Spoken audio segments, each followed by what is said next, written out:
When Emma discovers that the man she loved built their entire relationship on lies, her world collapses. But as the truth unravels, she learns that healing isn't about revenge. It's about finding the strength to live for herself again. I never meant for any of it to happen. If someone told me a year ago that I would be standing in the middle of a dark highway, blood soaking through my shoes, watching the person I loved whisper the words, "Trust me," before everything went black, I would have laughed. But here I am, replaying that night over and over, as if remembering might change something. It never does. It started 6 months earlier, when life still felt ordinary. My name is Ethan, and I had been married to Julia for 5 years. We weren't perfect, but we were solid, or at least I thought we were. She was the practical one, the calm in every storm, while I was the dreamer, always chasing something that didn't quite exist. We balanced each other like two broken pieces that almost fit. That summer, we moved into a quiet suburban neighborhood on the edge of town. Julia said she wanted a fresh start. I didn't ask for what. Sometimes it's better not to know what people are running from, especially when you love them. The house was small, but it had a garden, a creaky porch, and enough silence to make you believe peace was possible. At first it was. We spent evenings drinking wine on the porch, watching the sunset fade behind the maple trees. I'd tell her about my freelance projects, and she'd laugh at how easily I got distracted. She was working at a real estate firm then, often coming home late, exhausted but smiling. I never doubted her. Not really. Until that night. It was a Friday. I remember the sound of the rain first, the kind that comes out of nowhere and soaks the world in minutes. Julia was supposed to be home by 7. At 9, she still hadn't called. By 10, her phone went straight to voicemail. I told myself not to worry, but I couldn't sit still. When the headlights finally appeared at the end of the street, relief flooded through me. But when she stepped out of the car, something in her face froze that feeling instantly. Her eyes were wide, her hands trembling as she slammed the car door shut. "Julia," I said, "what happened?" She didn't answer. She just walked past me into the house, her soaked heels clicking on the hardwood floor. I followed her into the kitchen, where she stood, staring at her reflection in the window like she didn't recognize herself. "There was an accident," she said finally, her voice low, almost detached. My stomach tightened. "Are you hurt?" She shook her head, but I noticed the faint red smear on her sleeve. "Julia, it wasn't me," she said quickly.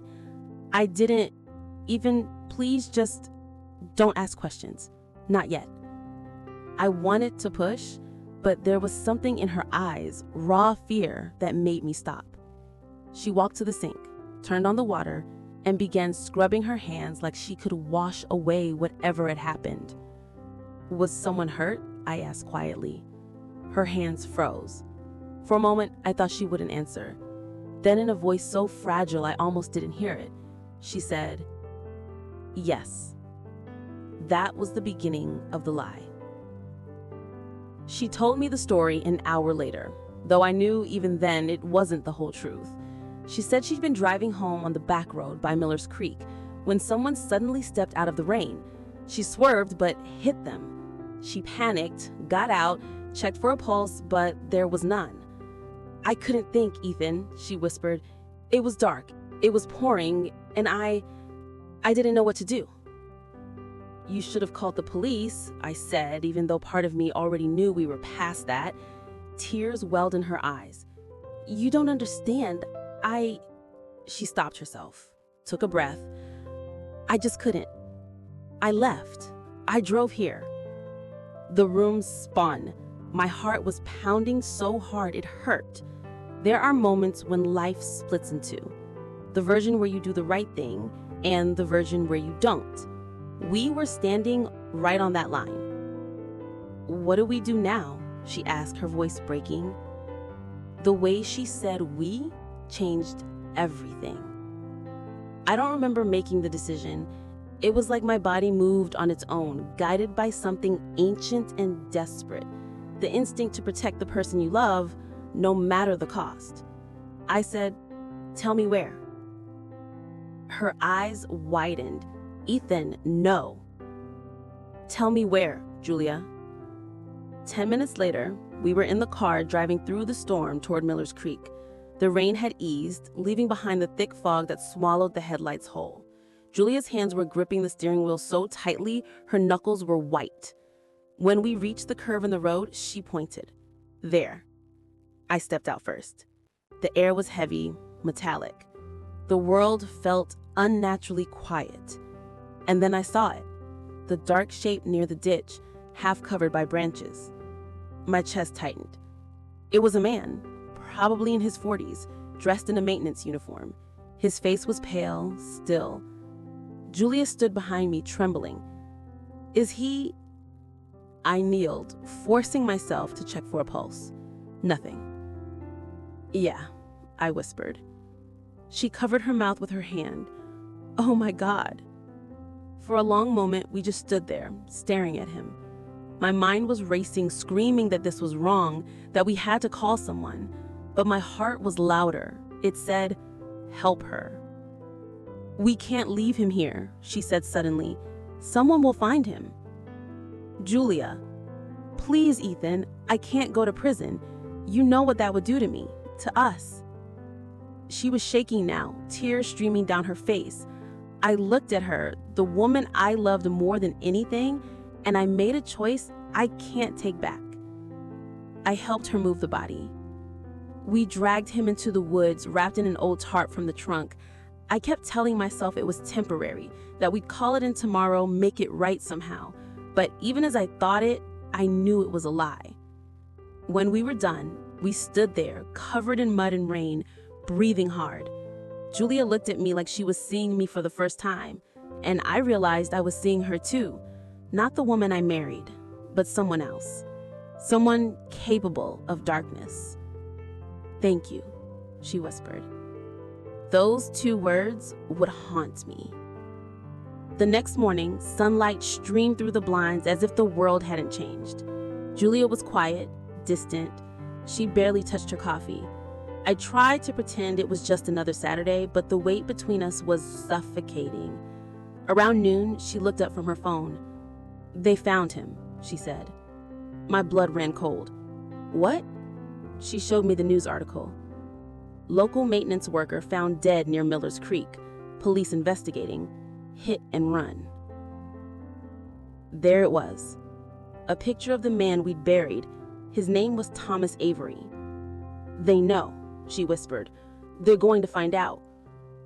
I said they won't, though I didn't believe it. But as the days passed, no one came. No questions, no police at the door. It was as if the storm had swallowed the truth. Still, something in Julia shifted. She started drinking at night, staring out the window for hours. Once, I woke up and found her gone.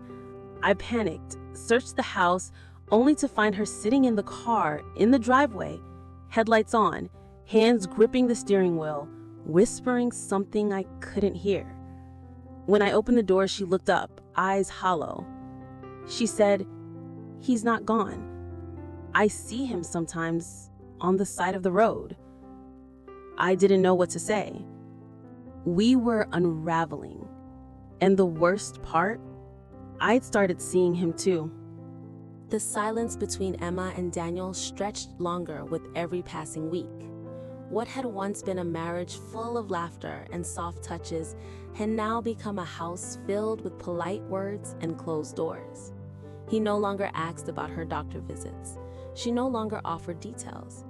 It was easier that way, to pretend that nothing had changed, that the diagnosis had not ripped something vital out of them. But the truth hung in the air like smoke, unavoidable, choking, impossible to ignore. The cancer had been caught late. Stage 3, the doctor had said, with the quiet precision of someone who'd said it too many times before. Emma remembered nodding calmly, even smiling, as though being brave would somehow rewrite her fate. Daniel, on the other hand, had reacted like a man whose world was inconvenienced, not shattered.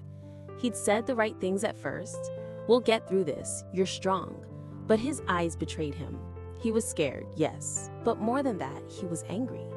Angry that his life might change, that she would no longer be the version of her he had built his comfort around. She tried to forgive that. She told herself that fear makes monsters out of all of us.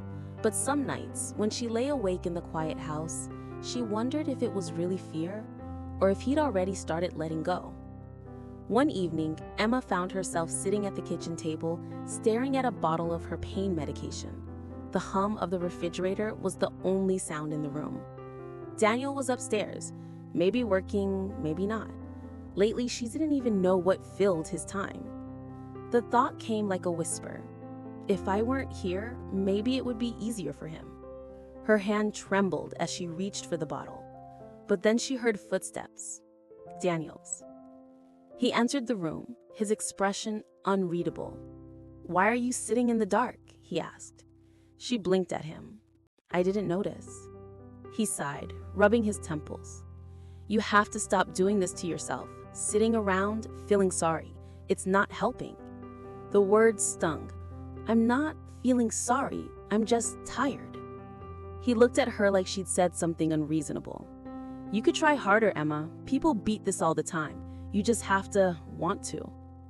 She almost laughed, but it came out as a sob. "You think I don't want to live?" "Sometimes I don't know what you want anymore," he muttered. "You barely talk to me. You shut down. Because when I do talk to you, you make me feel like I'm a burden." The silence after that was heavier than any argument. Daniel didn't reply. He just turned and left the room. Emma listened to his footsteps fade upstairs, and the sound of the bedroom door closing felt like the final click of something breaking inside her. A week later, Emma found an email on his laptop. She hadn't meant to look, but it was open, flashing on the screen. The name at the top made her stomach twist. Lena. She didn't know her personally, but she'd seen the name before. Daniel's coworker, the one who always seemed to text him late at night about projects. The message was short. "You can't keep avoiding me. What we have isn't wrong, it's real. Don't let guilt trap you in a life that's already over." Her hands went cold. She read it twice, 3 times. There was no denying what it meant. For a long moment, she just sat there, the glow of the laptop illuminating her trembling face. And then, instead of rage, what she felt was relief. Because finally, there was no more pretending. That night, Emma didn't confront him. She simply watched him move around the house, answering calls, pretending to care, pretending not to notice how empty their life had become. When he came to bed, she lay still beside him, pretending to sleep. And she wondered, had he already imagined this bed without her in it? The next morning, Emma woke early and went to the lake. The same lake where they used to walk every Sunday before the diagnosis, before her body betrayed her, before his love began to fade. The water was still, glass-like, reflecting the rising sun. She took a deep breath and let herself remember what it felt like to be loved without fear. Then she made a decision. She would stop waiting for Daniel to save her. If she was going to survive, truly live, she would do it on her own terms. She began treatment that week, alone. Daniel offered to drive her to the first session, but she declined. She wanted to face it without him, without the shadow of his disappointment hanging over her. At the clinic, she met other patients, people who joked about their scars, who brought homemade cookies, who talked about tomorrow as though it wasn't a question mark. Emma realized how long it had been since she'd smiled. There was one woman in particular, a nurse named Julia. She had soft eyes and a laugh that filled the sterile room like sunlight. After the 3rd visit, Julia sat with her during recovery. "Your husband doesn't come with you?" she asked gently. Emma hesitated, then shook her head. "No, he's busy." Julia nodded knowingly. "Sometimes people don't know how to handle illness. It scares them more than it scares us." Emma smiled sadly. "I think it's easier for him to pretend nothing's wrong." Julia reached over and squeezed her hand. "Then you'll just have to be strong enough for both of us." But being strong didn't mean being silent. The next time Daniel mentioned working late, she looked him straight in the eye and said, "Tell Lena I said hello." The color drained from his face. "I don't know what you're talking about," he stammered. "Don't lie to me," she said quietly. "You're bad at it." He stood there for a long time, guilt crawling across his expression like a shadow. Finally, he whispered, "It wasn't supposed to happen. You pushed me away." She laughed, a broken, disbelieving sound. "I pushed you away? I was fighting for my life." He said, "I couldn't watch you fade. It was too much." "Then you should have left," she said, her voice shaking. "But you didn't. You stayed and lied." He looked at her for a long time, then left the room without another word. For the first time in months, Emma didn't cry. Instead, she felt a kind of peace. The truth was ugly, but it was honest. And in a strange way, that honesty gave her something she hadn't felt in a long time: freedom. Weeks turned into months. The treatments were brutal, but she endured. Her hair thinned, her body weakened, but her spirit somehow grew stronger. Daniel became a ghost in their shared home. Sometimes he'd try to talk, offer small kindnesses, making her tea, driving her to the store, but the warmth was gone. Every word between them carried the weight of everything unspoken.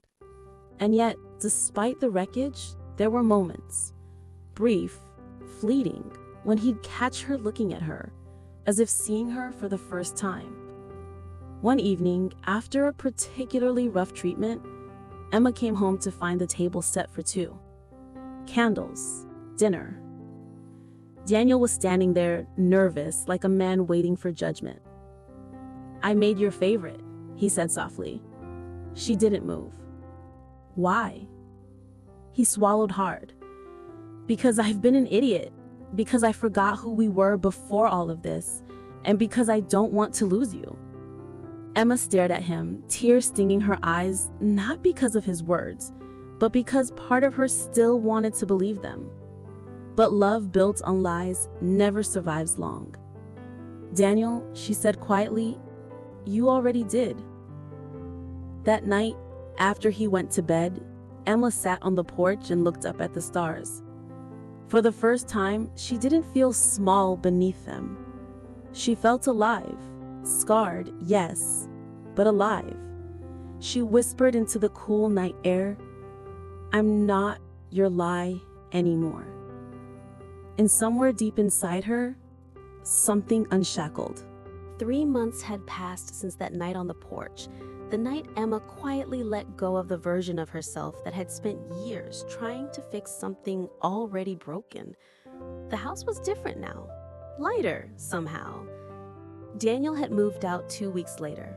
There had been no screaming, no final fight, just a long, wordless morning where he packed his things into boxes and avoided her eyes.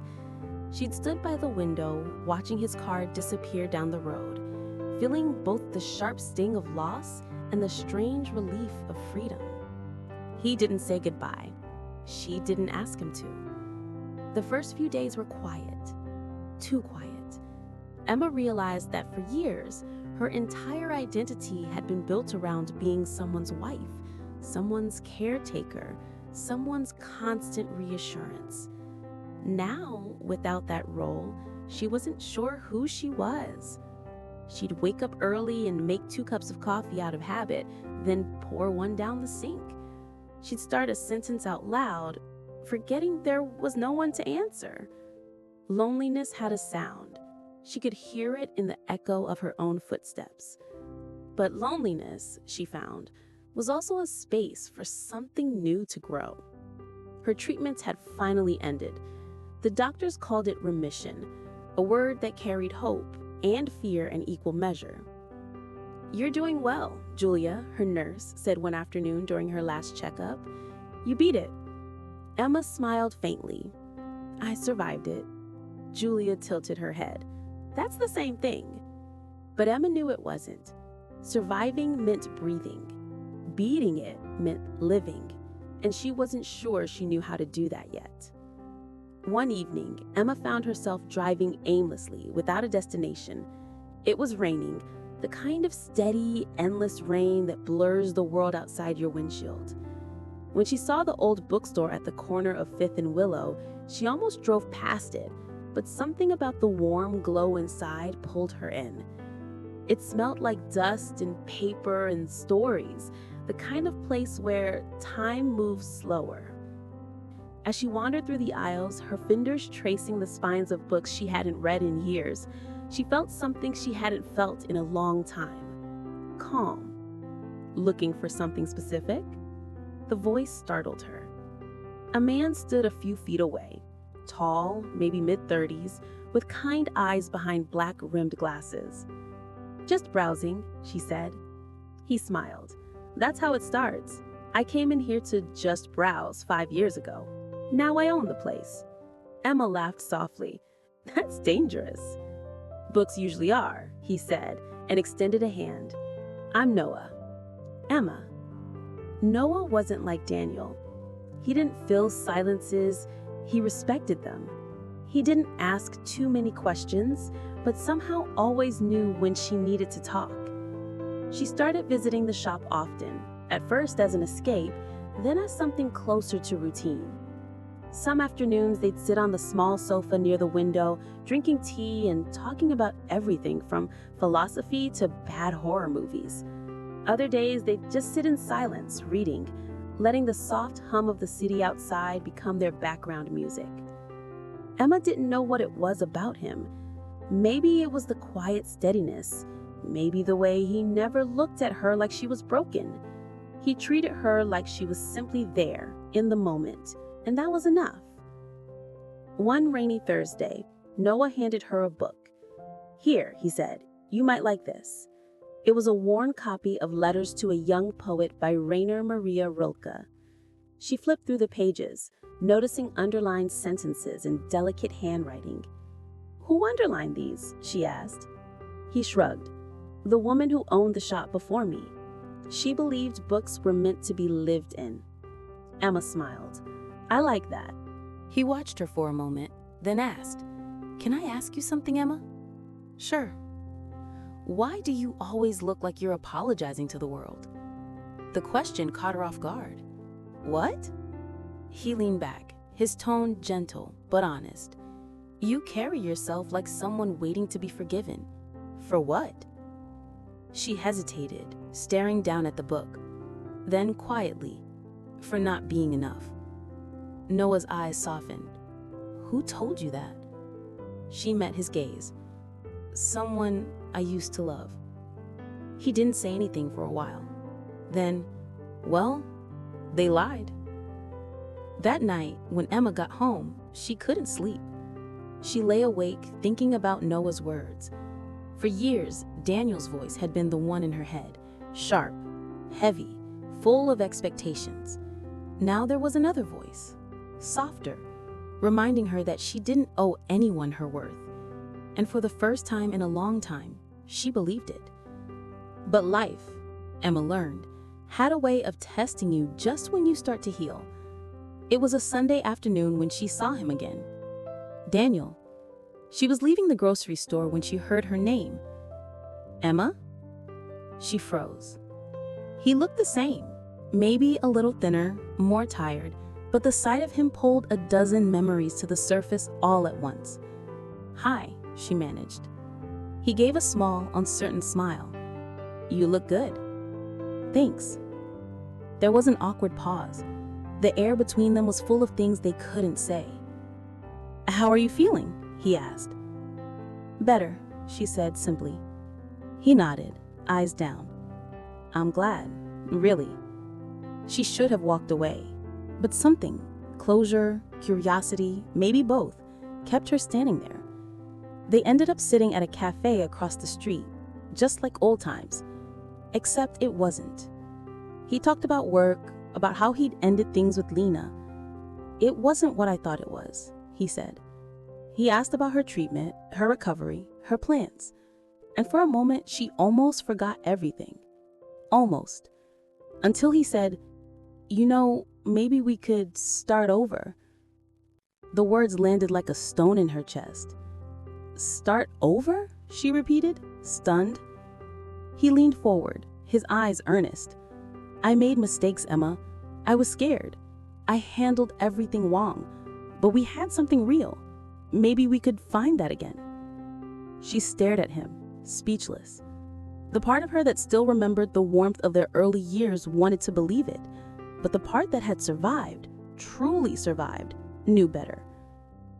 "Daniel, you didn't just break us, you broke me, and I spent too long trying to put myself back together." He flinched, but didn't look away. "I still love you." She smiled sadly. "Then you should have loved me when it mattered." She stood up, left a few bills on the table, and walked out into the afternoon sun.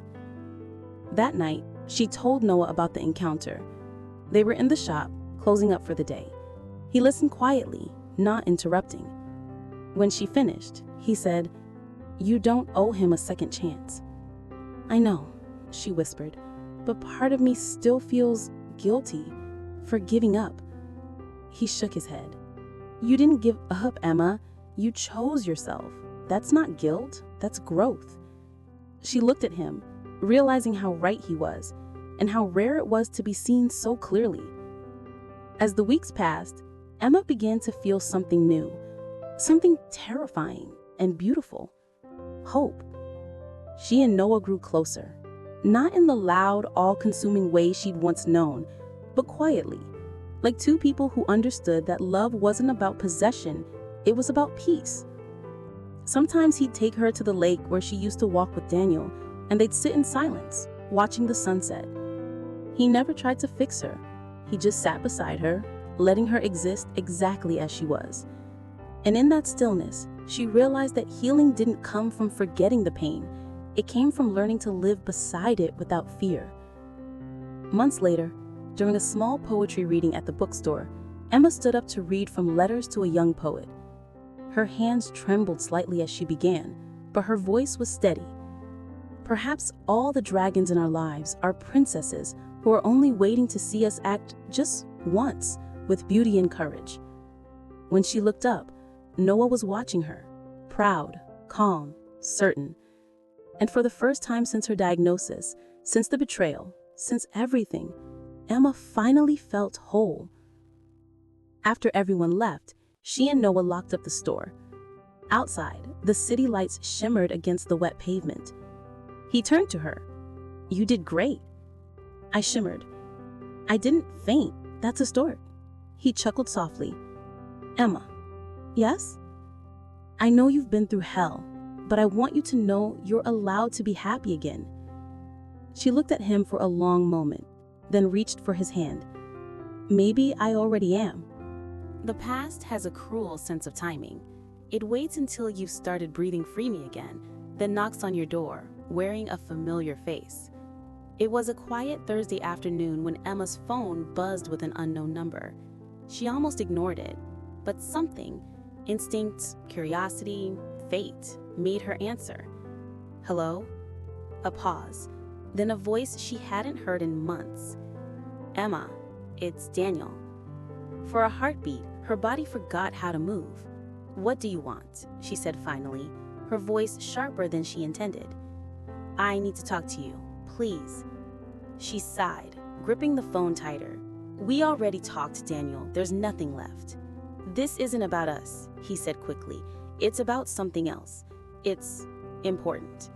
His tone was wrong, not manipulative, not self-pitying, but frightened. That alone was enough to make her pause. 10 minutes, at the cafe, then I'm gone. When she arrived, Daniel was already there, sitting by the window. He looked worse than before, hollow eyes, unshaven, fingers trembling slightly around a cup of black coffee. "Emma," he said, standing up awkwardly, "thanks for coming." She sat down, but didn't smile. "You said it was important." He nodded, swallowing hard. "It's about Lena." Emma felt her stomach tighten. "What about her?" He hesitated. She's pregnant." Emma froze. The words didn't hurt the way they might have once, but they still carried a strange sting. "Congratulations," she said flatly. "It's not like that," Daniel said quickly. "She says it's mine, but I don't know. She's been saying things, showing up at my apartment, calling my boss. It's getting bad." Emma stared at him. "Daniel, I'm not your therapist or your savior." "I know," he said, rubbing his temples. "But she threatened to come to you, said she'd tell you things that would ruin me." Emma's voice went cold. "You already ruined yourself." She stood to leave, but he reached out, not touching her, just pleading. "Emma, please. She's not stable. I didn't know who else to call." For a long moment, Emma looked at him. This man she'd once built her entire life around, now unraveling in front of her. And though part of her wanted to walk away, another part, the compassionate, exhausted part, still saw the human beneath the wreckage. "I'll listen," she said softly, "but that's all." He told her everything, about how Lena had become possessive, paranoid, how she'd shown up uninvited, hacked his social media, followed him, how she'd once broken into his apartment and left photos of Emma on his bed. "She said she wanted me to feel what you made you feel," Daniel said, his voice shaking. Emma felt a chill crawl up her spine. It was almost poetic, karma wearing a woman's perfume.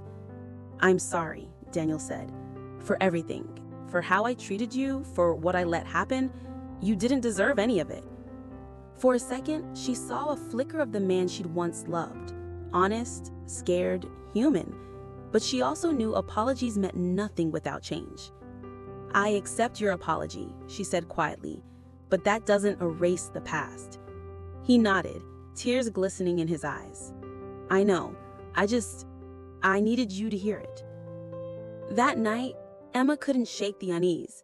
Something about Daniel's story felt too chaotic, too desperate, and yet too real to dismiss. She told him about it the next day as they walked by the lake. "He called you because he knows you'll still care, even after everything." "I don't know. Maybe I just wanted closure. Or maybe I wanted to prove I'm not that same weak person anymore." "You're not weak," Noah said firmly. "You're kind. But don't let kindness drag you back into his storm." She smiled faintly. "You sound like someone who's been through one." He hesitated, eyes distant. "Maybe I have." The next evening, Emma received another message, this time from an unknown number. "You think he's changed? He hasn't. He's still lying. Ask him about the night of your last treatment." Her heart skipped. Before she could reply, another message followed. "You don't know everything, Emma, but I do." And then, a photo. It was of her and Daniel outside the hospital, the night she finished chemo. Only someone close would have had that photo. She stared at it, pulse racing. Lena. It had to be her. But how did she even get her number? The next day, Emma went to Daniel's apartment. She told herself it was to get answers, not to care. But deep down, she knew it was both. When he opened the door, he looked startled. "Emma, what are you doing here?" "Someone texted me," she said. "Lena." He froze. "What did she say?" "She said you're still lying, that I don't know everything." He ran a hand through his hair, visibly shaking. "You shouldn't have come. She's been watching me, Emma. She could be anywhere." The fear in his voice wasn't fake. She could hear it. "What happened that night?" she demanded. He looked at her, then away. "It wasn't just you and me at the hospital. She was there. She followed me." Emma's breath caught. "What?" "She confronted me in the parking lot after your last treatment, said I owed her the truth, that if I didn't tell you about us, she would." Emma's voice dropped. "And what did you do?" "I told her to stay away, but she grabbed my keys. I tried to stop her. She drove off in my car." Emma frowned. "So what? What does that have to do with me?" Daniel swallowed hard.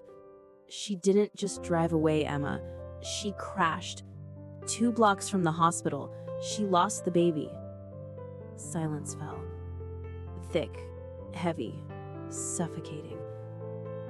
You never told me, Emma whispered. I couldn't, he said. You were fighting for your life. I didn't want to add more pain. Emma stared at him, her mind spinning. All those nights she'd lain in bed, thinking he was distant, distracted, he'd been hiding that. But the lie wasn't out of love. It was out of fear. You didn't protect me, Daniel. You protected yourself. That night, Emma couldn't sleep. The rain outside drummed against the windows, and her mind replayed everything. Lena's texts, Daniel's confession, the accident. The truth was messier than she'd imagined. There were no villains, no heroes, just broken people trying to survive their own lies. Around 2 a.m., her phone buzzed again. Another message. He's lying again. Meet me if you want the truth. An address followed. Emma hesitated. Every instinct told her to ignore it, but curiosity, that dangerous whisper, pushed her toward the unknown. The next morning, she drove to the address. It was an old house on the outskirts of town, overgrown yard, boarded windows, one flickering porch light. She knocked. No answer. Lena, she called. The door creaked open slightly. Inside, the air smelled of dust and steel perfume. The living room was cluttered with photos of Daniel, of Emma, even of the two of them together. Emma's breath hitched. This wasn't obsession. It was madness. From the shadows, a voice said, "You came." Emma turned. Lena stood at the top of the stairs, pale and thin, her eyes burning with something unsteady. You shouldn't be here, Emma said softly. Lena laughed, a hollow, brittle sound. Neither should you. You don't belong in his story anymore. He's mine now. Lena, listen to me.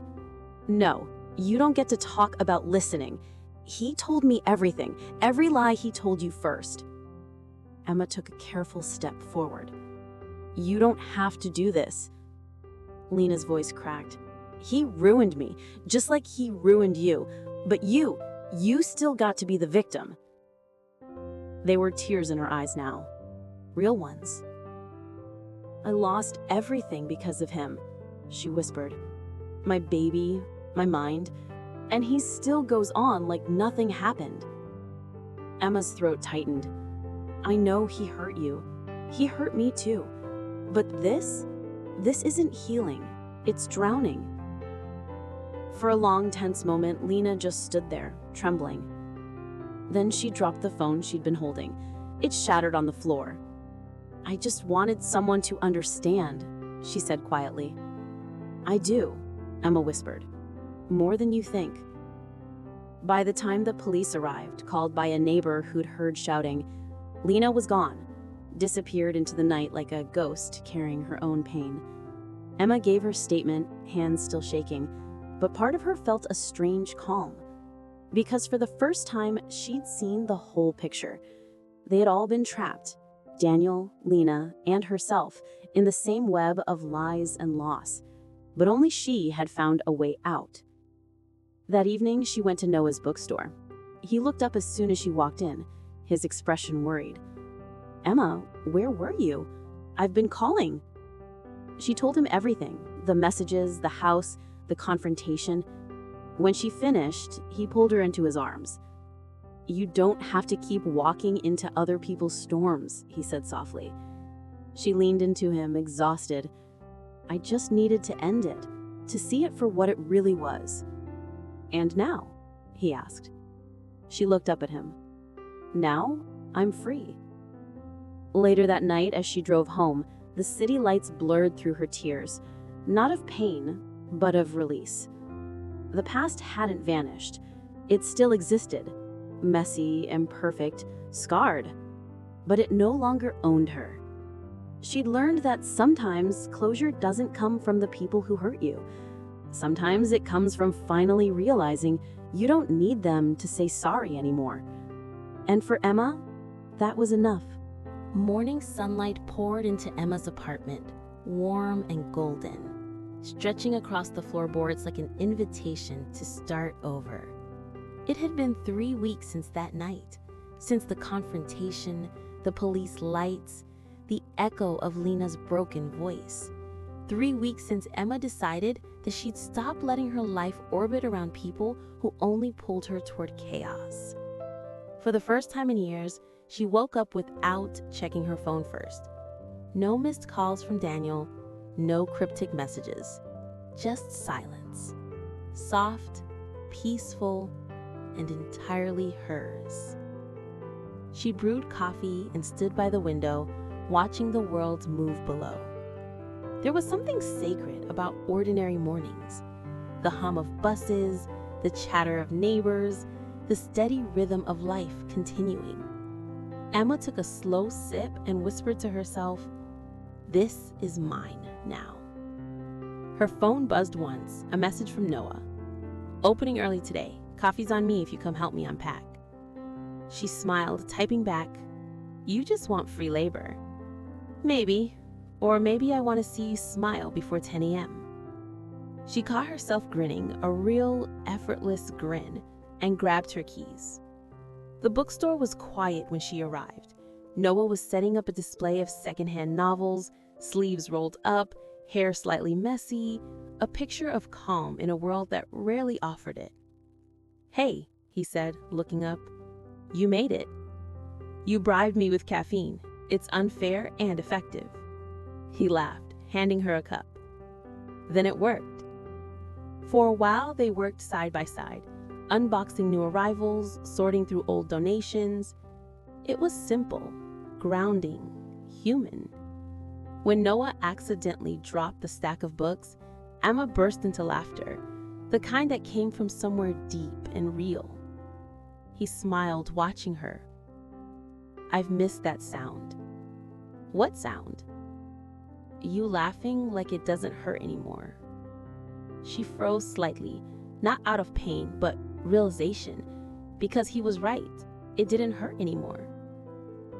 Around noon, Noah locked the front door and said, "Come with me." "To where?" "You'll see."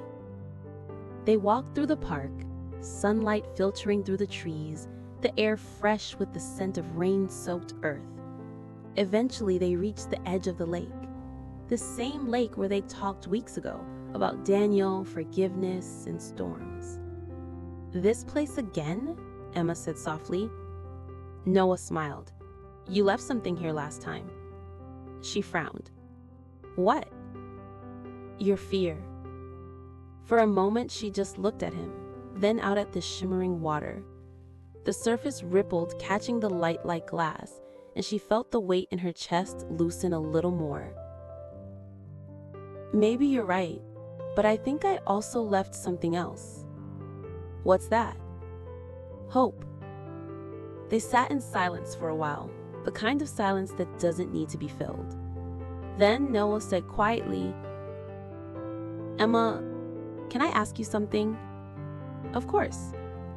"If Daniel came back tomorrow, really changed this time, would you take him back?" She thought for a long moment before answering.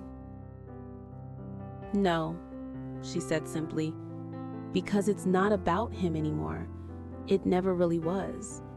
I kept trying to fix what he broke, but I forgot that some pieces aren't meant to go back together." Noah nodded slowly. "That's brave." "It's necessary," she said. "I finally understand that healing isn't forgiving someone else. It's forgiving yourself for staying too long." Later that evening, when Emma returned home, she found a small envelope taped to her door. No return name, just her initials written neatly in black ink. She opened it carefully. Inside was a single folded page. "Emma, I'm leaving town, starting over somewhere no one knows me. I wanted to thank you, not for forgiving me, but for showing me what it looks like to face the truth without running from it. I hope one day you find peace. You deserve it more than anyone I know. Daniel." She read it twice, then set it down, feeling nothing sharp, just a quiet sadness and relief. It wasn't closure in the way she imagined, but it was enough. A week later, she found herself at the community center downtown, staring at a flyer pinned to the bulletin board. Creative writing workshop, finding voice through story. For a moment, she hesitated. Then she smiled. The next day, she showed up. There were 10 people in the class, some young, some old, all carrying invisible stories behind their eyes. When it was her turn to introduce herself, Emma said, "Hi, I'm Emma. I'm learning how to stop writing my life through other people's words." The instructor smiled. That's a beautiful place to start. Weeks turned into months. Autumn came, crisp air, red leaves, the smell of cinnamon and coffee shops. Emma's life became a rhythm of quiet joys. Morning walks, afternoons at the bookstore, evenings spent writing at her kitchen table. She wrote about everything: love, loss, forgiveness, fear. But one night, she wrote something different. It started as a line in her journal. Sometimes we mistake pain for depth, but real depth is learning to feel peace and not call it boring. She looked at the words for a long time, then smiled. It was the truest thing she'd ever written. One evening, Noah invited her to a small reading event at the bookstore. Locals gathered, poets, teachers, students, old souls with coffee cups and gentle voices. When it was Emma's turn to read, her hands trembled slightly as she unfolded the page. She began softly. "This is from something I've been working on. It's called The Lie We Shared." A hush filled the room. We all build stories to survive, sometimes about love, sometimes about who we used to be. But eventually, we have to face the truth that survival isn't the same as living. I thought the lie I shared with him was love. But the truth I share with myself now is freedom. And freedom, I've learned, isn't about forgetting. It's about remembering who you were before someone told you who to be. Her voice cracked slightly on the last line, not from weakness, but emotion. When she finished, the audience was silent for a moment, then erupted into gentle applause. She looked up and saw Noah standing at the back, smiling with tears in his eyes. After the event, they walked together through the quiet streets, the evening air cool against their skin. "You were incredible," he said. "I almost didn't read it," she admitted. "It felt too personal." "That's why it mattered," he said softly. "You didn't hide anymore." They stopped at the corner, under a streetlight. The city around them buzzed. Cars, laughter, life. Noah hesitated for a second, then said, "You know, I never told you why I opened the bookstore." Emma looked up. "Why?" He smiled faintly. "Because after my wife passed, I needed somewhere quiet to remember her. But then people started coming in. Strangers who found something to hold on to in the books. And I realized maybe it wasn't a place for remembering. Maybe it was a place for starting again." Emma's throat tightened. "I never told me that." "I didn't know how until now." He took a breath. "Emma, I don't want to rush you or make you feel like you owe me anything, but if one day you're ready to let someone new in, I'd like to be that someone." For a moment, the world went still. The streetlight flickered softly, their breath visible in the cool air. Then Emma stepped closer, her hand brushing his. "I'm not ready," she said quietly. "Not completely, but I want to be." He smiled. "That's enough for me." Winter arrived, but it didn't feel cold anymore. Emma and Noah spent evenings reading by the fire, sometimes talking for hours, sometimes just existing together in silence that felt like safety. One snowy night, Emma finished her manuscript, the story she'd been working on for months. On the first page, she wrote, "For those who learned that truth doesn't break you, it frees you." She closed the notebook, exhaled, and let herself finally feel what she'd been chasing all this time: peace. Months later, her story was published in a small literary magazine. Nothing grand, just a quiet piece in a quiet corner of the world. But it meant everything. On the day it came out, Emma and Noah went back to the lake, their place. The sun was setting, painting the sky in orange and pink. Emma looked at her reflection in the water, not the woman she once was, but someone new. "Do you ever think about the past?" she asked.